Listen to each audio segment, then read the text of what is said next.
이 시간 행복한 가정이라는 제목으로 하나님 말씀 증거하겠습니다. 우리가 지난주에 가정이라는 제목의 말씀을 통하여서 가정은 하나님이 세우신 공동체이고 그러므로 가정은 하나님 중심이 돼야 되며 하나님이 세우신 최고의 복지 제도라는 말씀을 들었습니다. 오늘 계속해서 이어서 가정에 대한 말씀인데, 가정은 하나님이 창조하신 공동체로서 특징을 가지고 있습니다. 그것은 바로 가정 속에 인간의 행복을 원하시는 하나님의 뜻이 있는 겁니다.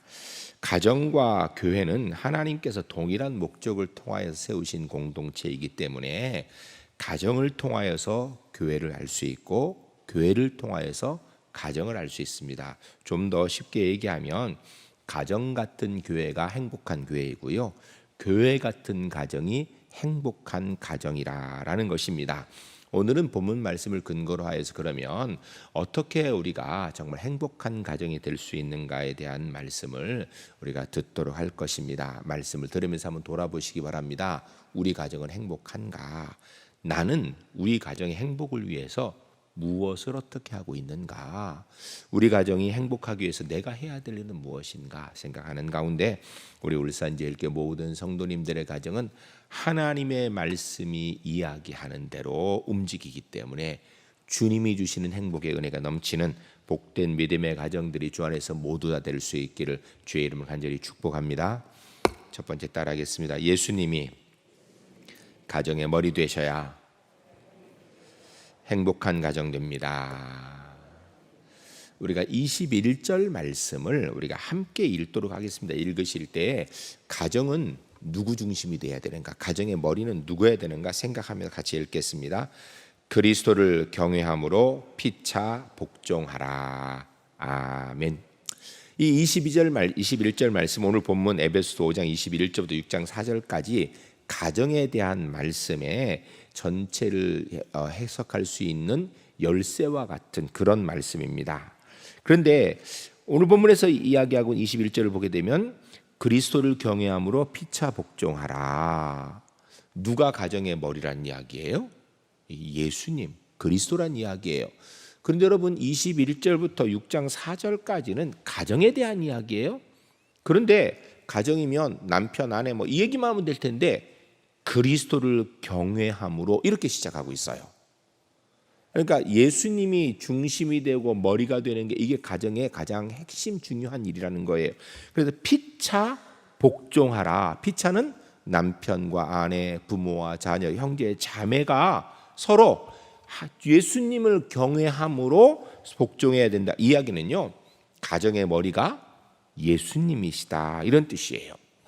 교회를 보통 이야기할 때 교회의 정의를 크게 두 가지로 이야기합니다. 먼저는 예수 그리스도를 머리로 하여 그의 몸된 지체, 또 다른 말로 이야기할 때는 예수 그리스도를 구주로 믿는 사람들의 모임, 이렇게 얘기해요. 그러면 가정은요, 가정도 똑같은 논리입니다. 예수 그리스도를 머리로 하여 그의 몸된 지체가 가정이라는 거예요.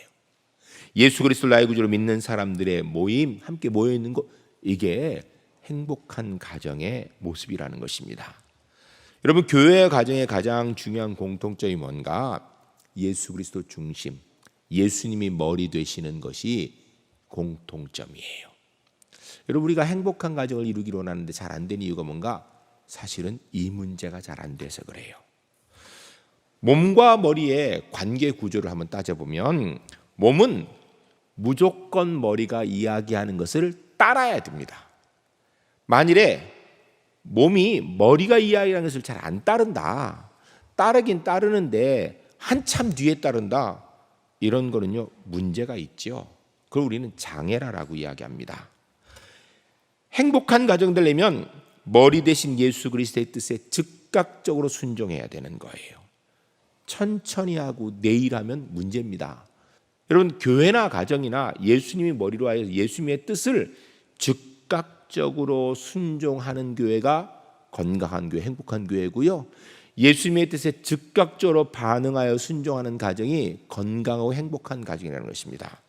그래서 가정 식구들은 머리 대신 예수님의 뜻에 따라서 잘 순종하기 위해서 협력을 잘하는 곳이 되어야 됩니다. 그러면 예수님이 우리의 머리신데 예수님께서 우리를 보실 때 우리가 꽤 괜찮고 완벽하기 때문에 머리 대주셨나? 그건 아니에요. 주님께서 교회가 꽤 괜찮고 영광 거둘 수 있는 만하기 때문에 교회를 사랑하셨는가? 그게 아니죠. 보잘것없고 문제 많아도 교회를 사랑하셔서 머리 되셨습니다. 성경에 심지어 이야기하기를 우리가 죄인 되어서 하나님과 원수 되었을 때에 우리 주님께서 우리를 위하여 십자가의 생명 주셨다라고 이야기합니다. 성경이 이야기하는 이 믿음의 사랑의 원리가 사실은 가정에도 동일하게 적용됩니다. 여러분, 남자와 여자가 결혼하여서 자녀를 낳고 사는 가정이 완벽하기 때문에 하나님께서 그 가정을 통하여서 영광 거두시려고 머리 대신 게 아니라는 거예요. 문제가 있지요. 부족하지요. 그러나 더 아름답게, 더 행복하게 해주기 위하여서 그 가정의 머리 되셨습니다. 이걸 바꿔 이야기하면 부부지간에, 부모 자녀지간에 어떻게 사랑해야 되는가? 예수님께서 교회를, 예수님께서 가정의 머리 되심으로 사랑하시는 것처럼 그렇게 사랑해야 된다는 거예요. 머리 대신 예수님 뜻에 순종한다라는 이야기는요, 몸으로서 머리 대신 예수님께 순종한다는 이야기는 이 몸의 구조를 보게 되면 남편과 아내, 부모와 자녀, 형제, 자매 이렇게 있는 중에서 누구 중심으로 움직여야 되는가? 힘있고 똑똑한 남편 중심으로 움직여야 되는가? 아니면 힘없는 아내 중심으로 움직여야 되는가? 잘나고 똑똑한 아내 중심으로 움직여야 되는가? 아니면 부족하고 연약한 아내, 남편 중심으로 움직여야 되는가?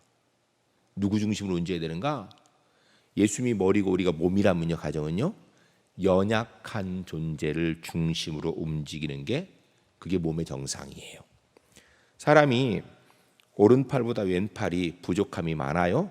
그러면 오른팔 중심으로 사람이 뭐를 하나요? 아니 왼팔 중심으로 하나요? 왼팔 중심으로. 왜요? 할 수 있는 한 이 왼팔의 연약함을 오른팔, 눈, 몸 전체가 좀 커버를 하여서 조금이라도 좀 괜찮아 보이도록 만들려고 애를 쓰고 그렇게 하는 거예요. 여기에는 경제적 원리도 필요 없고요, 법적 논리도 필요 없습니다. 무조건 믿어주고 무조건 도와주는 거예요. 왜요? 한 몸이기 때문에, 머리를 중심으로 한 몸이기 때문에요. 그러니까 아내와 남편, 부모, 자녀, 형제, 자매는요 그런 관계라는 것입니다. 그렇게 해야 행복한 가정이 된다라는 거예요. 하나님이 말씀하시는 행복한 가정, 예수님을 머리로 하여서 그의 몸된 지체로서 서로를 배려하는 가운데 행복한 믿음의 가정이 주 안에서 꼭 되시기를 주의 이름 간절히 축복합니다. 두 번째 따르겠습니다. 하나님이 가정의 주인이 되셔야 행복한 가정 됩니다. 사람은 태생적으로 자기중심적인 존재입니다. 자기를 먼저 생각하고요, 심지어는 자기만 생각하기도 합니다. 근데 행복한 가정이 되려면요, 자기 중심이 되면 안 되고요, 하나님 중심이 돼야 됩니다. 그리고 하나님의 사랑을 가정 가운데에서 이루려고 노력해야 되는 거예요. 행복한 가정 되려면 인간적인 사랑을 위해서 노력하는 것이 아니라 하나님의 사랑을 배우고 하나님의 사랑을 실천하려고 애를 써야 되는 겁니다. 하나님의 사랑은 어떤 거예요? 독생자 예수 그리스도를 죽기까지 우리를 위하여 내어주시는 희생의 사랑이에요. 물론 세상의 사랑도 희생이 있지만 완전한 희생의 사랑이 하나님의 사랑이지요.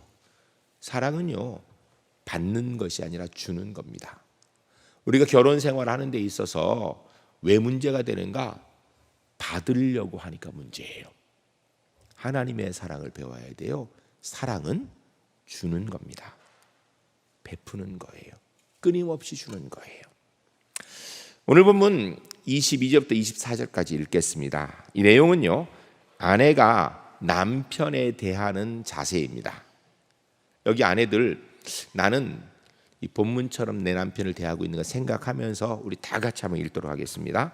아내들이여 자기 남편에게 복종하기를 주께 하듯 하라.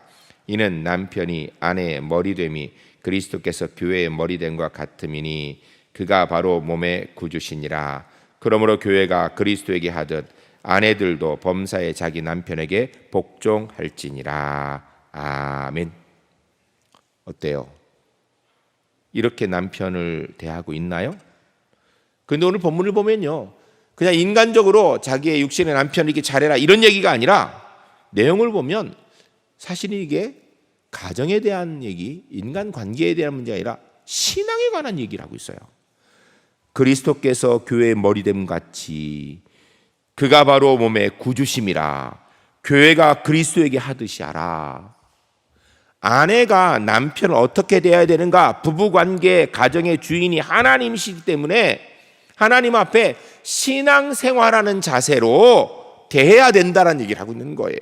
우리가 이 본문을 보면서 남편은 머리고 순종해, 자꾸 그런 쪽으로만 생각하면 안 돼요. 왜 이 말씀 하셨는지 생각해야 돼요. 이어 나오는 25절부터 28절까지 읽습니다. 이 말씀은 남편이 아내를 대하는 자세입니다. 여기 남편들, 내가 아내를 이렇게 대하고 있는가 생각하면서 한번 우리 다 같이 25절 28절까지 읽겠습니다. 남편들아, 아내 사랑하기를 그리스도께서 교회를 사랑하시고 그 교회를 위하여 자신을 주심같이 하라. 이는 곧 물로 씻어 말씀으로 깨끗하게 하사 거룩하게 하시고 자기 앞에 영광스러운 교회로 세우사 티나 주름 잡힌 것이나 이런 것들이 없이 거룩하고 흠이 없게 하려 하심이라. 이와 같이 남편들도 자기 아내 사랑하기를 자기 자신과 같이 할지니 자기 아내를 사랑하는 자는 자기를 사랑하는 것이라. 아멘. 남편분들 어떻게 이렇게 아내를 사랑하고 계십니까? 내 아내가 남편에 대하는 것 동일하게 남편이 아내를 대하는 것도요, 신앙의 문제를 얘기하고 있어요. 그리스도께서 교회를 사랑하시고 그 교회를 위해 자신을 주심같이 하라. 자기 앞에 영광스러운 교회를 세우신 같이 자기 아내를 사랑하는 자는 자기 자신 사랑할지니. 이거 신앙의 문제예요. 남편과 아내의 관계에 있어서 남편이 아내를 어떻게 대해야 되는가? 하나님이 가정의 주인이신 줄 알고 하나님의 뜻에 따른 바른 믿음의 모습, 신앙의 모습을 가져야 된다라고 이야기하는 거예요. 그래야 행복한 가정이 된다는 것입니다. 여러분, 교회의 주인은 누구십니까? 하나님이시죠. 교회는요, 교인들이 좋아하는 일 하는 곳이 아니에요. 교회는 세상의 눈치 보면서 세상이 원하는 일을 하는 곳이 아니에요. 교인들이 좋아하든 좋아하지 않든 세상이 욕을 하든 칭찬을 하든 그거 관계없이 1차적으로 하나님이 원하시는 일을 하는 곳이 교회입니다. 왜요? 교회의 주인이 하나님이시기 때문이에요. 가정도 동일합니다. 가정의 주인이 누군가? 남편도 아니고요, 아내도 아니고요, 자녀도 아닙니다. 남편이나 아내가, 자녀가 좋아하는 것을 해야 행복해지는 게 아니고 하나님이 원하시는 것을 해야 가정이 행복한 곳이 되는 겁니다. 하나님이 주인 되심이 온전히 고백되어져야. 이게 성경이 얘기하는 가정의 행복의 원리인데 우리는 이걸 잘 안 해요. 그리고 인간적으로 행복하려고 하니까 안 되는 거예요. 시골에 계신 할아버지가, 할머니가 돌아가신 다음에 외롭게 살고 있는데 서울에 있는 아들이 같이 와 살자고 하도 청해서 이 할아버지가 서울의 아들 집에 같이 살러 갔습니다. 살러 가서 집안을 딱 살펴보면서 그 집안의 랭킹 순위를 좀 매겨보았습니다. 본인 생각에 아들이 이 집안에서 1위, 손자가 2위, 며느리가 3위, 본인은 4위는 되겠지라고 생각을 했어요.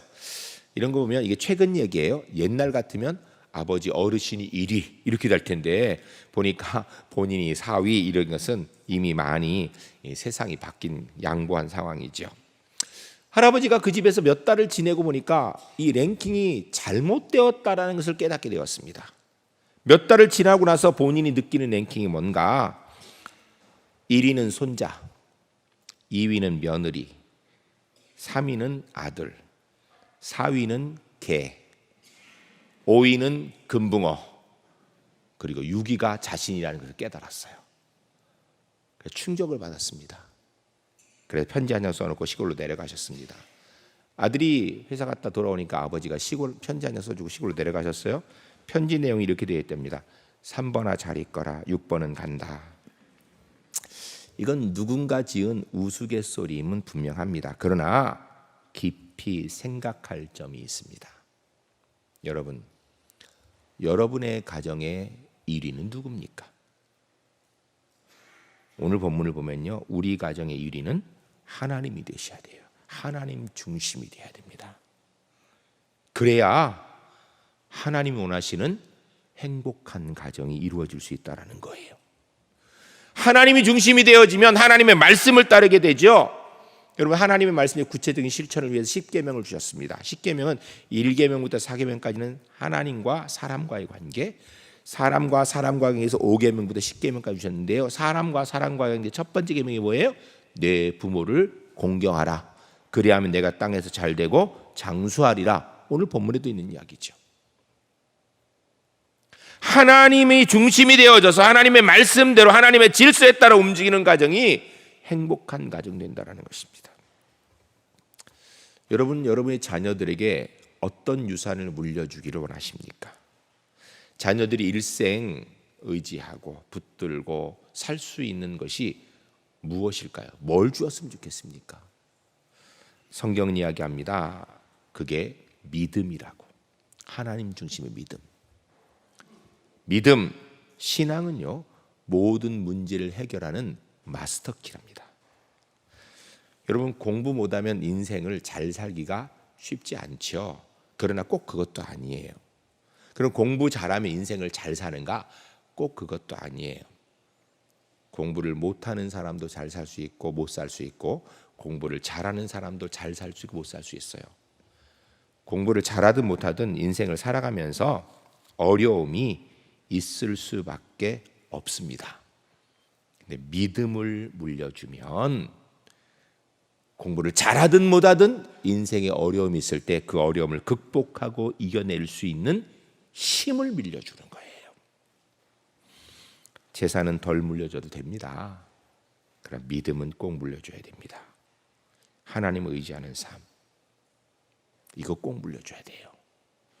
저는 우리 울산지역교회 성도님들의 가정이 예수님을 머리로 하여서 하나님이 주인 되심을 매일매일 고백하고 만들어가고 이루어가는 행복한 믿음의 가정의 주인공들이 주 안에서 꼭 될 수 있기를 주의 이름 간절히 축복합니다.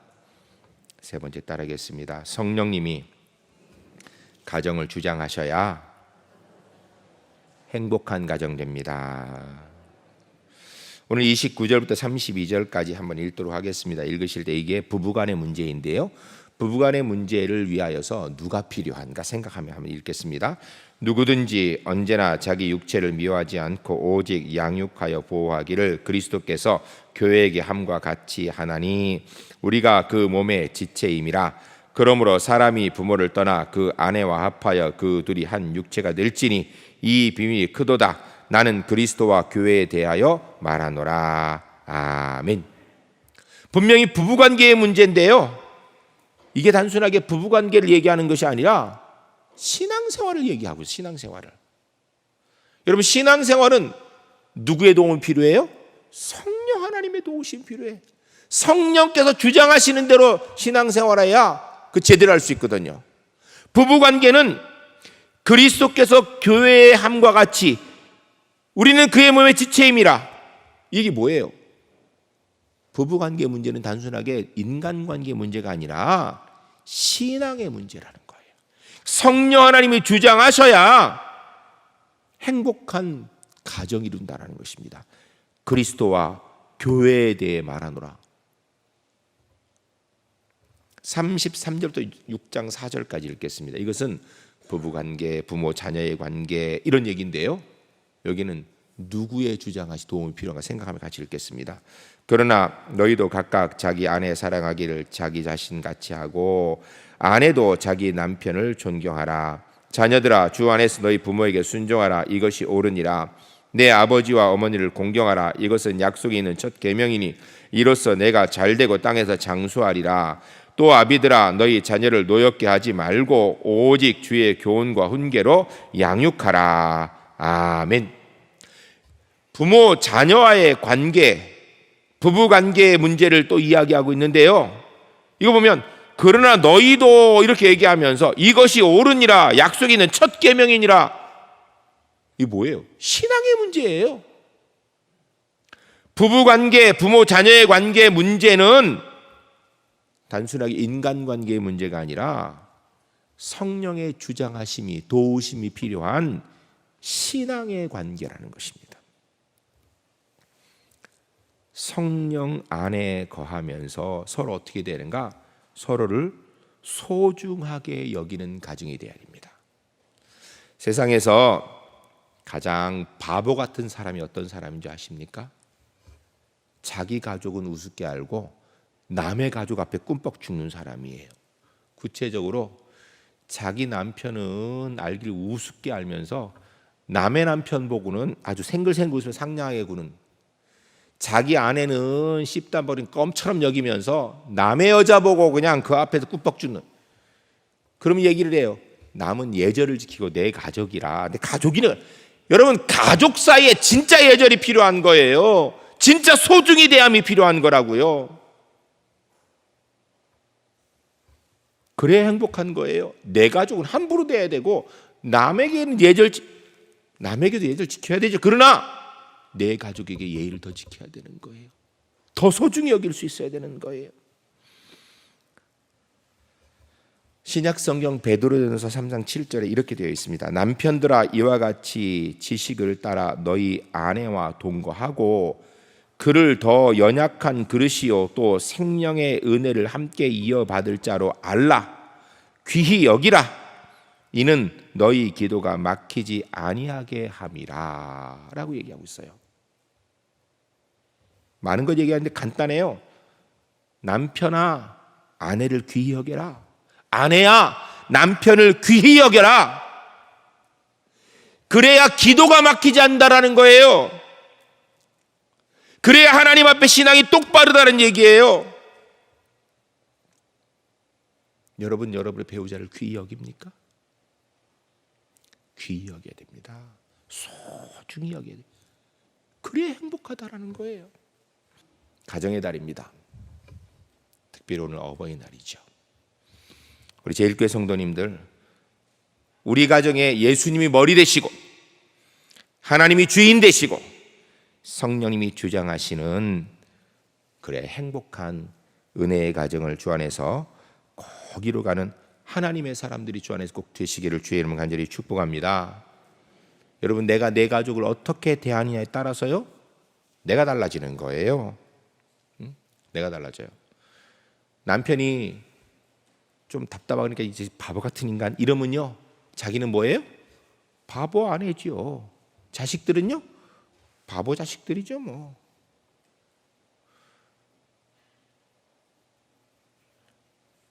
아내가 너무너무 답답해서 저 그지 같은 거 이러면요 자기는 그지 남편이죠. 애들은요 그지 새끼들이에요. 뭐 별 수 있어요.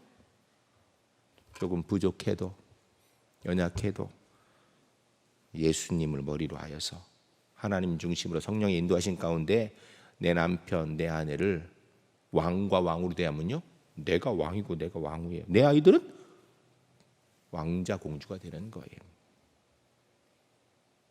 주 안에서 꼭 이렇게 살아가시는 믿음의 사람들이 꼭 될 수 있기를, 행복한 가정 꼭 만들어갈 수 있기를 주의 이름 간절히 축복합니다.